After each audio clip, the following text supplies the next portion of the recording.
مرګ ټولو ته راتلونکی دی. انسان چې کله قبر کې سملولی شي 3 ورځو بعده د ده دا بدن غوښه چې دی دا له دې بدن نه وبهیږي، وینه بدن کې وچه سي. 6 ورځو بعده د ده د انسان سترګې چې دي دا ترې راوځي، دا راوځي.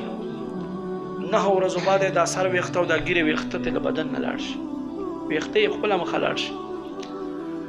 12 ورځو بعده د ده بدن کې ماران لړمانان ګرځي او د ده په بدن کې خپله چونجي پیدا شي، هغه د ده دا غوښه خوري. 15 ورځو بعد د ده په بدن باندې غوښه نه وي، صرف سرمن پاته شي. 18 ورځو بعد سرمن هم ختم شي. تر 3 میاشتو پورې چې 3 میاشتې په ده باندې تېرې شي د ده قبر کې صرف او صرف اډوکي پراته وي، صرف اډوکي پراته وي. 1 کال بعد هغه اډوکي هم خاورو سره خاورې شي. دا د انسان حقیقت دی. نو ولې په خپل ځان باندې فخر کو؟ ولې په خپل ګاډي په موټر په بنگلې باندې فخر کو؟ اے عاقله، اے نادانه، ته ولې په دې دنیا باندې نازېږې؟ دا دنیا خو الله فرمایي زما په نیز باندې د یو ماشي برابر ما خواته حیثیت نه لري. او که لرلی ما به یو کافر ته تفسیر بیضاوي په حاشیه کې لیکلی دي که چېرته الله فرمایي ما تر مخه دې دنیا چې تاسو پې نازېږې حیثیت لرلو ما به کافر ته یو ګوټ اوبه نه وې پکې ورکړي، حیثیت یې نشته ځکه مې پکې پرېښودی. نو ما عزتمندو عبادت کوئ. 5 ټیمه مونځ ګوره اوږدې جمعې شپې دي، اوږدې شپې دي، تهجد پکې ادا کوئ، تلاوت خامخا کوئ. زندگی مختصره دی، هېڅ پته نه لګي کله به مرو، خو چې کله هم مرو چې بیا افسوس نه کړو، بیا ارمان نه کړو. سړی راوځي که نه کور نه تیاري نه وکړي، یاره ګاډی په ټیم باندې راځي چې زه ځان ورسوم، منډې ورته وهیر او بس چې څنګه تر ورته رارسي او ګاډی تېر شي، سړي ته افسوس راځي که نه. دا زندگی هم دقسې دی چې کله مړ شي بیا به ته افسوس کوې. حدیث شریف کې راځي جنتیان به هېڅ افسوس نه کوي په جنت کې، خو د یوې خبرې افسوس په دوی کوي. به څه شی وایي به یاره به مونږ دا په دنیا کې 1 منټ فارغه ولې تېر کړی، په دنیا کې مو 1 منټ فارغه ولې تېر کړی، تا ذکر مو ولې نه پکې کوله، ته مو ولې نه پکې یادول. نو دنیا دا د کروندې ځای دی، عبادت پکې وکړئ، اطاعت وکړئ، علماو قدر کوئ، خپل اهل سنت علماو سره کښېنئ. او نورو ته به د علماو په نظر ګورئ نه، څوک چې د نبي علیه السلام بې ادبه وي، د صحابهو بې ادبه ته به ملا ویل هم ګناه دي، ورته وایې به نه به سلام پې اچوې، منع دی.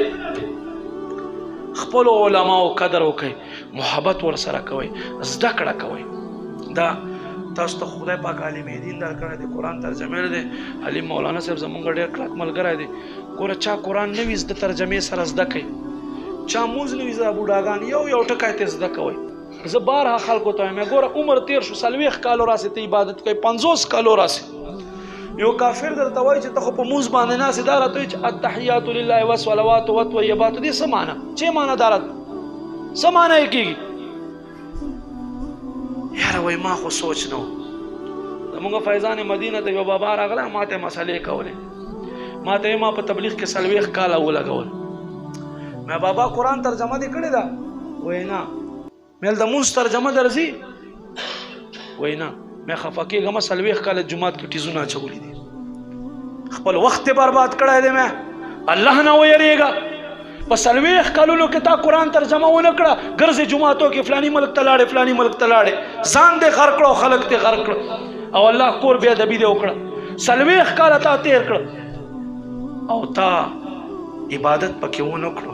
خپل رب ته څه وایې؟ په مونځ باندې ودرې ته څه وایې؟ الحمدلله رب العالمین الرحمن الرحیم مالک یوم الدین ایاک نعبد و ایاک نستعین، ته څه وایې؟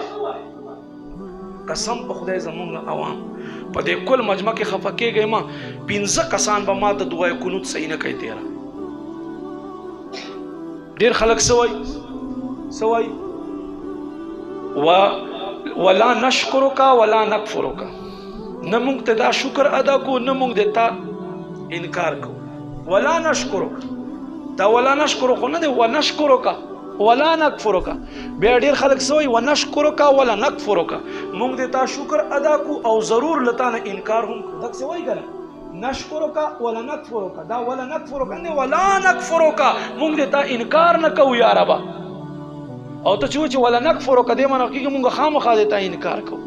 نو مهرباني وکړئ، خواسته کوم، سیدان هم یې، زمونږ عوام هم یې خواسته کوم، خپل استاد سره کینئ، زده کړه ته وکړئ.